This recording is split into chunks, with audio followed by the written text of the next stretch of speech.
Mateus 13, 24. Você já achou? É uma passagem conhecida, uma parábola conhecida. Irmã Sheiloca, bem conhecida. Irmã Joana, Deus abençoe. Diz assim, ó.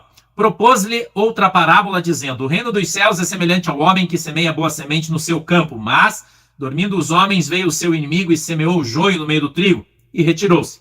E quando a erva cresceu e frutificou, apareceu também o joio. E os servos do pai de família, indo ter com ele, disseram-lhe: Senhor, não semeaste tu no teu campo boa semente? Por quem, então, o joio? E ele lhes disse: um inimigo é quem fez isso. E os servos lhe disseram: queres, pois, que vamos arrancá-lo? Porém ele lhes disse: não, para que ao colher o joio, não arranqueis também o trigo com ele. Deixai crescer ambos juntos até a ceifa, e por ocasião da ceifa, direi aos ceifeiros: colhei primeiro o joio e atai-o em molhos para o queimar, mas o trigo ajuntai-o no meu celeiro. Amém? Porque é que nós temos muito joio hoje no meio do trigo. O trigo é uma figura de linguagem do povo de Deus e o joio do povo do diabo. Mas veja que a Bíblia fala que o joio, ele habita no meio do trigo, ou seja, no meio do povo de Deus tem muito povo do diabo. Tem muita gente que gosta de ficar passando pano nesse negócio, mas a palavra é essa aqui mesmo. Tem muito povo do diabo misturado no meio do povo de Deus. Tá no meio, irmão. Tá no meio da lavoura, tá no meio da igreja.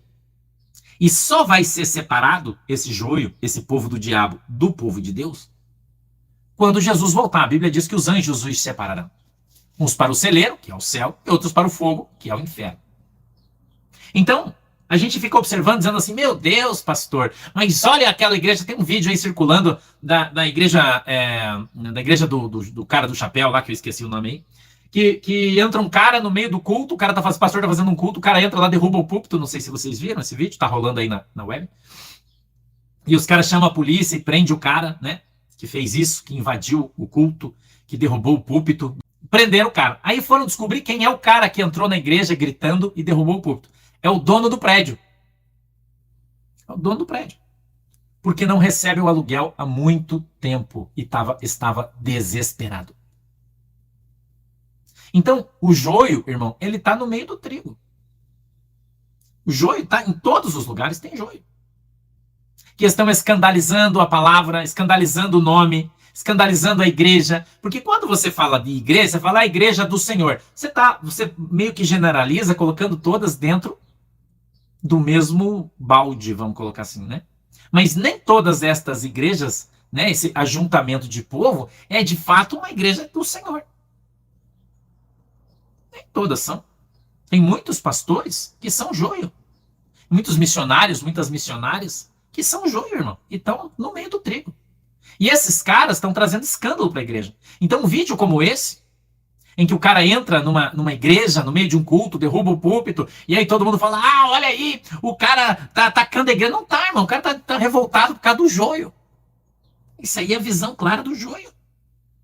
São os leprosos. Lembra que o pastor falou ontem aqui? Sobre aqueles caras cheios de feridas, cheios de pragas, que Deus ia tratar com esse povo? É o povo leproso, irmão. É o povo que está cheio de lepra. É o povo como Miriam, que se levantou contra Moisés e foi colocado para fora da congregação e ficou leprosa. Entendeu? São os descendentes aí de Miriam. Tudo bem que depois Deus perdoou, ela já morreu. Eu acho que a gente poderia, espiritualmente falando, a gente podia falar que são descendentes de Miriam. Não podíamos? Miriam leprosa.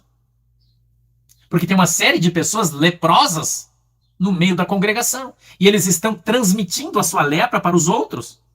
Eu tenho falado para você aqui que se você congrega numa igreja e o teu pastor é leproso, você vai ser leproso. Se você congrega numa igreja e o teu pastor tem sarampo, você vai ter sarampo. Ah, pastor, mas eu congrego ali naquela igreja, mas eu só vou ali. Não, se você congrega lá, você está debaixo da autoridade espiritual daquele cara, você está debaixo da bênção ou da maldição que está sobre aquela instituição religiosa, e se lá tem lepra, você é leproso. Se é uma igreja de Miriam, você é um Miriam. Entendeu, irmão? E tá aparecendo a sujeira aí que foi profetizada aqui, que ia aparecer, vem à tona. Os baldes de lixo, as lixeiras das igrejas. Entendeu? Então, como é que a gente consegue, irmã? Pastor, como é que a gente pode discernir, entender quem é joio e quem é trigo? Pelas suas obras. Você olha as obras do cara, você vai saber se é joio ou trigo. Tão simples. Mas ninguém observa isso. As obras do pastor, né? Muita gente falando aí de abuso, de uma série de coisas aí, né? Veja os frutos. Um cara que começa a fazer reunião na sua igreja, eu sempre falei isso aqui, falei dele. Começa a fazer reunião das café para pastores. Como é que eu faço café para pastor de outra igreja, irmão? Qual é a minha intenção, se não cooptá-lo para vir para a minha igreja? Fala que foi Deus que mandou, irmão? Você acha que Deus tira a roupa de um santo para vestir outro? É isso que você acha? Que Deus tira o prato de comida de alguém que está com fome para dar para outro para comer? Você acha que Deus criou o pastor pescador de aquário para ficar roubando a ovelha dos outros? É isso que você acha? Quando o pastor Silas Malafaia criou a sua igreja, ele criou uma escola de profeta. É a mesma conversa, irmão. Com outro nome. Escola de profeta. Aí ele pagava passagem para os pastores do Brasil inteiro, de todas as igrejas recebiam convites. Eu recebi convite. Na época eu era da Assembleia de Deus. Se você era um bom pregador, cheio dos dons, se você era dos mantos, os caras escolhiam. E falavam assim, irmão, você não quer ir passar um final de semana no hotel do Silas Malafaia de graça? Cama, comida, passagem, e você vai ter lá um treinamento excelente. Assim começou a igreja do Silas Malafaia, irmão. Daí ele tinha dinheiro. Aí vinha lá os presbíteros das igrejas que, vamos dizer que fosse da minha igreja, porque nesse tempo eu não tinha igreja, da Assembleia de Deus, basicamente, né? Ele fez isso na Assembleia de Deus. Aí os caras trabalhavam lá no amor, ninguém ganhava nada, todo mundo passando necessidade, missionário com sapato furado, todo mundo ferrado, eu era um deles. Aí chega lá naquele hotelzão, que o Silas Malafaia pagava para todo mundo, ele era muito rico, continua sendo, né? Isso não é pecado, mas enfim. O cara vinha, via aquela riqueza, aquela suntuosidade, comia filé mignon, nunca tinha comido na vida. Tomava Coca-Cola gelada, se não fosse outra coisa, eu não sei porque eu não fui.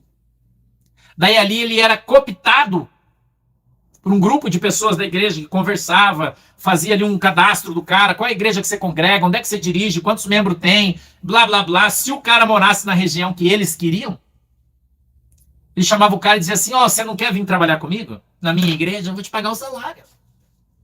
Eu não me lembro na época, se tiver o valor errado, vocês me perdoem, mas eu recebi o convite. Presbítero era R$ 2.700 por mês, salário. Para quem não ganhava nada. E eu não é hoje, eu tô falando de 10 anos atrás. R$ 2.700 o salário para um presbítero ir para a igreja do Silas Malafaia. Registrado, irmão. Sacou?